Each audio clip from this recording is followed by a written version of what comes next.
आलसी पत्नी। दयालपुर नाम के एक छोटे से गांव में हरि नाम का एक गरीब किसान रहता था। हरि बहुत ही सीधा था। वो खेती करके ही अपना गुजारा चलाता था। लेकिन हरि की पत्नी सरिता एक नंबर की कामचोर थी। वह दिन भर किसी काम को हाथ नहीं लगाती थी, बल्कि दिन भर सिर्फ ठूस ठूस कर खाया करती थी।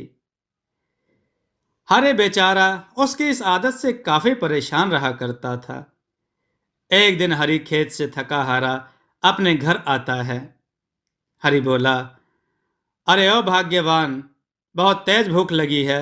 कुछ खाने को बनाया है, जल्दी से लाओ। पेट में चूहे आतंक मचा रहे हैं। सरता बोली, अरे अरे जी, वो आज तो मेरे सिर में बहुत दर्द था जी, इसलिए कुछ बना ही नहीं पाई। तभी सरिता की सास आती है। सास बोली, अरे ओ सरिता, तेरे तो रोज ही सर में दर्द रहता है। दिन भर कोई काम करती है भला तू? बस जब देखो अपनी पेट पूजा करती रहती है। भगवान जाने कब तुझे थोड़ी सद्बुद्धि आएगी। है कामचोर कहीं की। सरिता बोली, अरे माँ जी, ऐसा ना बोलिए ना। मैं कामचोर तो बिल्कुल नहीं हूँ। थोड़ा खाने की शौकीन हूँ, पर जिंदगी में खाने के सिवाय रखा ही क्या है भला। सास ने कहा, हे भगवान, कैसे बहू दी है मुझे। अच्छा, ये बता, सुबह जब भगवान जी को चढ़ाने को लड्डू बनाने को दिए थे, वह बनाए या नहीं? सरिता बोली, जी माँ जी, लड्डू तो मैंने बना लिए, लेकिन वो। सास बोली, ये वो क्या क्या कर रही है? कहाँ है लड्डू? सरिता बोली, माँ जी, लड्डू तो बड़े स्वादिष्ट बने थे, लेकिन इतने स्वाद लड्डू देखकर मुझसे तो रहा ही नहीं गया और मैंने सारे लड्डू खा लिए। सरिता फिर हंसने लगती है। सास ने कहा, हे भगवान, ये तूने क्या किया? सारे के सारे लड्डू खा गई तू। हे भगवान, क्या करूं मैं इस भुलक्कड़ बहू का? हरि ने कहा, अरे चुप करो तुम दोनों, मेरे दिमाग का दही बना दिया है। अगली सुबह सरिता आराम से अपने कमरे में खर्राटे मारकर सो रही होती है। तभी उसकी सास कमरे में आती है। सास बोली, ना जाने कब तक सोती रहेगी तू। बहू, उठ जा। अरे, कहती हूं उठ जा। अपने सास के कई बार उठाने पर भी सरिता उठती नहीं। सास ने कहा, लगता है ये ऐसे नहीं उठेगी, अभी कुछ करती हूं। तभी वो एक लोटे में पानी लेकर आती है और सरिता के ऊपर डाल देती है। पानी डालते ही सरिता एकदम उठ जाती है। सरिता ने कहा, यह क्या किया आपने माँ जी? इतना अच्छा सपना देख रही थी। आय हाय, कितनी सारी रबड़ी थी। सास ने कहा, बस बस बस सरिता, तुझे तो सपने में भी खाने के अलावा कुछ नहीं सूझता। कभी कोई काम भी कर लिया कर। जा जाकर बाजार से टमाटर लेकर आ। तुझे कोई होश नहीं है। हरे अभी खेत से थका हारा आता ही होगा। मैं उसके लिए उसके पसंद का टमाटर की सब्जी बना देती हूँ। सरिता बोली, क्या कहा माँ जी? टमाटर की सब्जी? अरे वाह माँ जी, टमाटर की सब्जी तो मुझे बहुत पसंद है। माँ जी, मुझे भी टमाटर की सब्जी दीजिएगा, मैं अभी जाती हूँ बाजार। सास ने कहा, हाँ ठीक है, लेकिन जरा जल्दी आना। ये ले पैसे। इसके बाद सरिता की सास उसे कुछ पैसे देती है। सरिता पैसे लेकर वहां से बाजार जाती है। सरिता बाजार पहुंचती ही है कि तभी रास्ते में उसे एक जलेबी वाला दिखता है, जो गर्मा गर्म जलेबी बना रहा था। सरिता बोली, अरे वाह, कितनी अच्छी जलेबी की खुशबू आ रही है। सरिता बाजार पहुंचती ही है कि तभी रास्ते में उसे एक जलेबी वाला दिखता है, जो गर्मा गर्म जलेबी बना रहा था। सरिता बोली, अरे वाह, कितनी अच्छी जलेबी की खुशबू आ रही है। आय हाय, मुझसे तो बिल्कुल भी नहीं रुका जा रहा। कितनी अच्छी खुशबू है। अरे ओ जलेबी वाले भैया, जरा एक प्लेट जलेबी तो देना, खुशबू बड़ी अच्छी आ रही है। जलेबी वाला बोला, अरे हाँ हाँ, क्यों नहीं, अभी देता हूँ। यह चंदू की बनाई जलेबी है, जो एक बार खाए वो बार बार आएगा। इसके बाद वो सरिता को जलेबी देता है। सरिता जल्दी जल्दी जलेबी खाने लगती है। सरिता बोली, अरे वाह वाह वाह, कितने स्वादिष्ट जलेबी है भाई, बड़े मजे की जलेबी है। अरे भाई, एक प्लेट और लगा दो। देखते ही देखते सरिता जलेबी वाले की सारी जलेबियां खाने लगती है। जलेबी वाला बोला, अरे बस भी कर दे मोटी, अब क्या मेरी सारी की सारी जलेबी खा जाएगी। इस मोटी को देखकर तो ऐसा लगता है मानो सदियों से भूखी हो। सरिता ने कहा, अरे भाई, वाह वाह वाह, बड़े ही मजे की थी तुम्हारी सारी जलेबियां।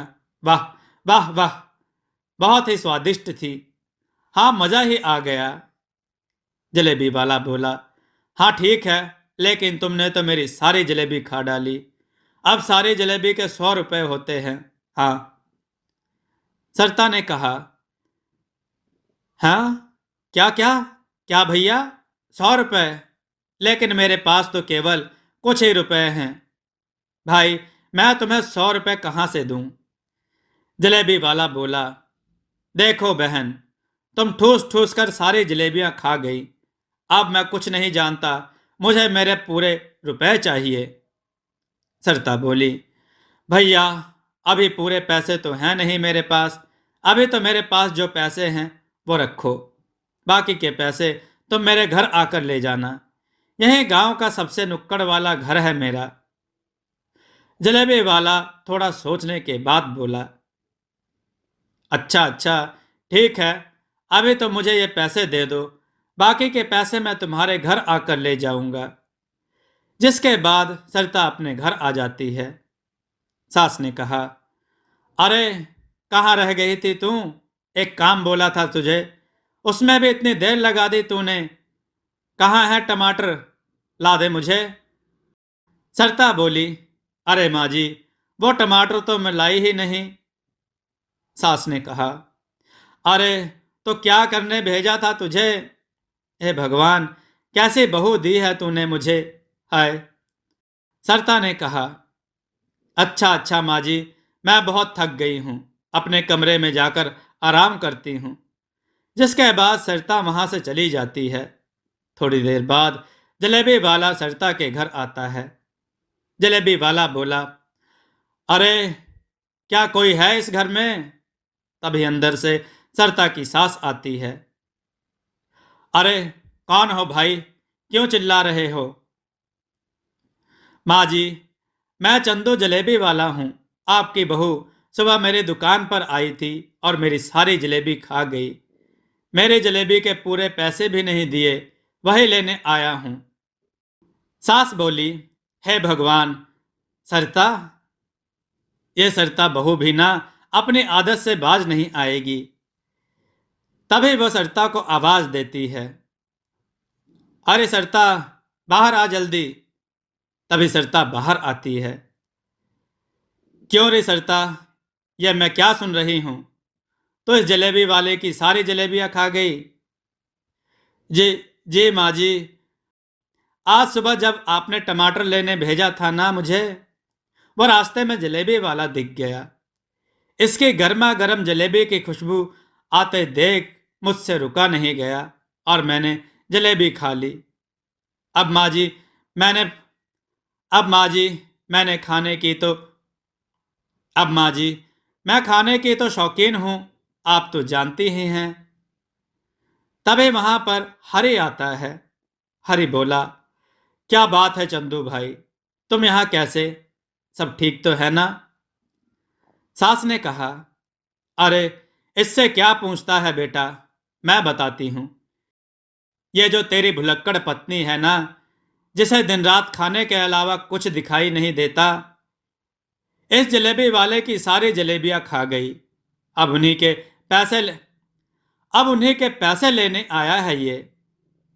हरि बोला, अरे सरता, कितनी बार कहा है, अपनी जुबान पर थोड़ा काबू रखो। अच्छा चंदू, तुम बताओ कितने पैसे तुम्हारे अच्छा चंदू, तुम बताओ कितने पैसे हुए तुम्हारे?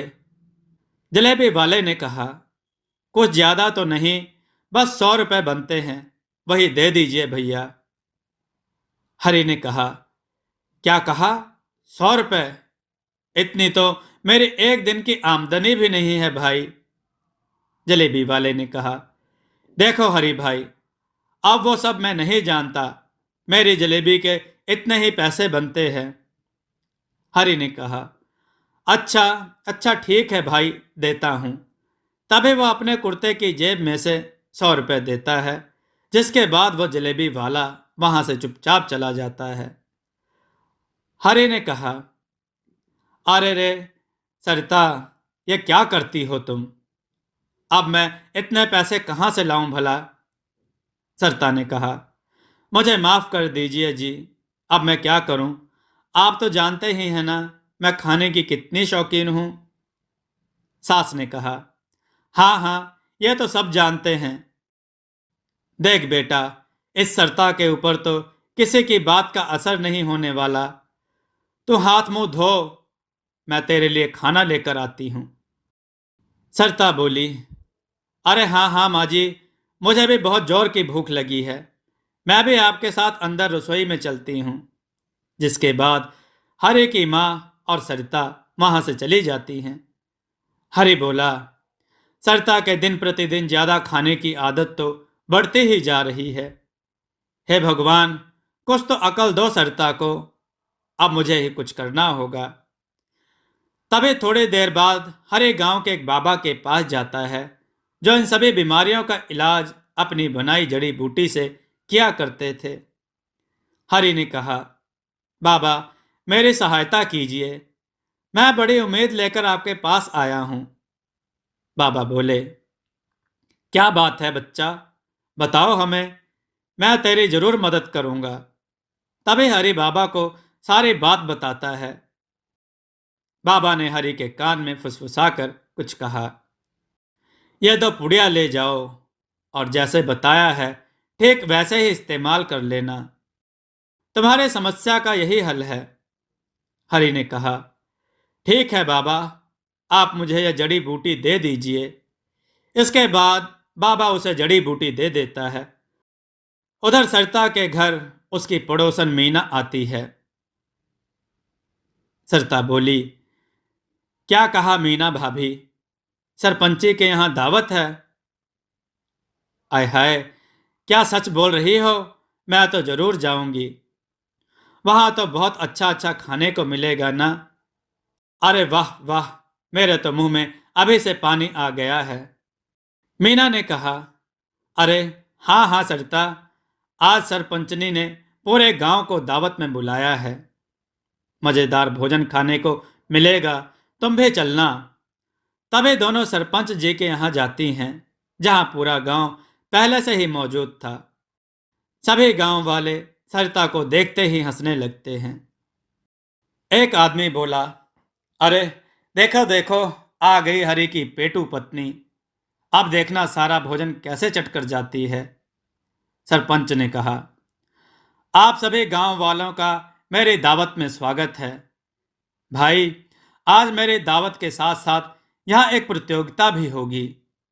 जो भी मेरा भोजन अंत तक खाएगा, उसे इनाम में 10,000 रुपए का इनाम दिया जाएगा, समझे? यह बात सुनकर पूरे गांव वाले हैरान हो जाते हैं। सरिता ने कहा, अरे वाह वाह वाह, यह तो बहुत अच्छी बात है, अब तो मैं सारा खाना खा जाऊंगी। तभी गांव के दो युवक, जो काफी मोटे मोटे होते हैं, सरपंच से कहते हैं। पहला युवक बोला, सरपंच जी, हम भी इस प्रतियोगिता में हिस्सा लेंगे, और आप देखना सरपंच जी, ये प्रतियोगिता हम दोनों ही जीतेंगे। तभी गांव के कुछ लोग और आ जाते हैं इस प्रतियोगिता में भाग लेने। देखते ही देखते प्रतियोगिता शुरू की जाती है। तरह तरह के पकवान सभी लोगों के सामने रख दिए जाते हैं। सरिता ने कहा, अरे वाह वाह, कितने सारे पकवान हैं, आज तो बहुत मजा आने वाला है। तभी देखते देखते बाकी सब गांव वाले भोजन खाना शुरू करते हैं। थोड़ी देर बाद गांव के काफी लोग खाना खाकर उठ जाते हैं, लेकिन गांव के वह दोनों मोटू और सरिता वहीं बैठकर खाना खाते रहते हैं। पहला युवक बोला, आहा, बड़े मजे का भोजन है भाई, वाह वाह वाह, सरपंच जी, मौज करा दी आपने तो, वाह वाह वाह, अच्छा अच्छा, बस अब मेरा तो हो गया भाई, बस हो गया। थोड़ी देर बाद ही दूसरा मोटू भी उठ जाता है, लेकिन सरिता वहां से उठने का नाम ही नहीं ले रही थी। बस खाए जा रही थी, खाए जा रही थी। सरपंच का पूरा भोजन अब खत्म होने वाला था। यह देखकर सरपंच बहुत दुखी हो जाता है। सरपंच मन में कहता है, अरे रे, यह मोटी तो खाए ही जा रही है, ऐसे तो यह मेरे घर में थोड़ा भी भोजन नहीं छोड़ेगी। हे भगवान, अब क्या करूं मैं। तभी वहां पर हरि आ जाता है और अपनी आंखों से सारा हाल देखता है। हरि बोला, अरे रे सरिता, अब बस भी कर दो, आखिर कितना खाओगी। सरिता बोली, खाने भी दीजिए ना, खाना बहुत स्वादिष्ट है, मेरा तो मन ही भर नहीं रहा। हरि ने कहा, लगता है सरिता को बाबा जी की जड़ी बूटी खिलानी ही होगी। तभी हरि सरपंच जी की रसोई में जाता है और देखता है वहां बहुत सारे पेड़े रखे हुए हैं। वह उन्हीं में वही जड़ी बूटी मिला देता है और उन पेड़ों को लेकर सरिता के पास जाता है। हरि ने कहा, यह देखो सरिता, ये पेड़े भी खाओ, खाओ खाओ सरिता, ये पेड़े बहुत ही स्वाद भरे हैं। सरिता ने कहा, यह आपने अच्छा किया जी, बहुत अच्छा किया, पेड़े तो मुझे बहुत पसंद हैं। तभी सरिता वो पेड़े खाने लगती है। थोड़ी ही देर बाद सरिता की भूख शांत हो जाती है। सरिता बोली, बस अब मुझसे और नहीं खाया जाएगा। सरिता के ऐसे बोल सुनकर हरि ने कहा, अच्छा भाग्यवान, क्या तुम सच बोल रही हो। हरि मन में सोचा, लगता है बाबा की जड़ी बूटी ने सरिता पर असर दिखा दिया है। सरिता की ऐसी बातें सुनकर सभी गांव वाले भी खुश हो जाते हैं। सरपंच जी ने कहा, अरे हरि, तुम्हारा बहुत बहुत धन्यवाद। अगर तुम ये पेड़े लेकर नहीं आते तो तुम्हारी पत्नी तो मेरे घर का सारा राशन ही खा जाती। भाई, आज तो तुमने बचा ही लिया। बाकी आज ये प्रतियोगिता तुम्हारी पत्नी ने जीती है, तो इनाम भी तुमको ही मिलेगा। तभी सरपंच हरि को सरिता द्वारा जीती गई प्रतियोगिता के पैसे देता है, जिससे हरि और सरिता दोनों बहुत खुश हो जाते हैं। सरिता बोली, देखा आपने जी, मेरे ज्यादा खाने की वजह से ही इनाम में इतने सारे पैसे मैंने जीते। देखा ना आपने, हूं ना मैं कितनी अनमोल। हरि ने कहा, हाँ सरिता, सो तो हो, अनमोल तो तुम हो। सरिता बोली, लेकिन पहला पेड़ा खाते ही मेरा पेट भर गया और अब बहुत तेज दर्द हो रहा है। आय हाय, मर गई। हरि बोला, इतना ठूस ठूस कर खाओगी तो दर्द नहीं तो क्या आराम मिलेगा। चलो घर चलो, ठीक हो जाएगी। सरिता ने कहा, अरे बहुत तेज दर्द हो रहा है मेरे पेट में। अरे मेरा प्यारा पेट, क्या करूं मैं, अब कैसे खाऊंगी खाना, जलेबी समोसे। हरि बोला, कैसी पेटू पत्नी पल्ले पड़ी है, दर्द के मारे जान जा रही है, लेकिन अभी भी खाना ही सूझ रहा है इसे। सरिता बोली, मुझे बचा लीजिए, अब से आगे से मैं ध्यान से खाना खाऊंगी, सच में। अरे मुझे बचा लीजिए, हाय मेरा पेट। हरे बाबा की दी हुई एक और जड़ी बूटी की पुड़िया सरिता को खिलाता है, जिससे सरिता थोड़ी देर में सही हो जाती है। सरिता बोली, आपने जो पुड़िया खिलाई उससे मेरा दर्द तो मानो गायब ही हो गया। धन्यवाद हो बाबा जी, अब तो मैं तरीके से ही खाना खाऊंगी। हरि ने कहा, वो तो एक साधारण पुड़िया ही है, सारा कमाल तो तुम्हारी इच्छा शक्ति का है। तुम्हें ज्यादा ना खाने की इच्छा से ही यह संभव हुआ है। सास ने कहा, ले हरि, गर्मा गर्म पकोड़े बनाए हैं, खा ले। सरिता बोली, अरे माँ जी, क्या सच में पकोड़े बनाए हैं? अरे वाह, आप लोग ही खाओ माँ जी, मेरा तो मन नहीं है। यह सुनकर सब लोग जोर जोर से हंसने लगते हैं। दोस्तों, आपको यह कथा कैसी लगी? अपने विचार और सुझाव कमेंट में जरूर दें। हमारी कथाओं को लाइक करें, हमारे चैनल को सब्सक्राइब करना न भूलें। हमारी कथाओं को शेयर जरूर करें, जिससे लोगों को अच्छा ज्ञान प्राप्त हो। जय श्री राम भक्तों।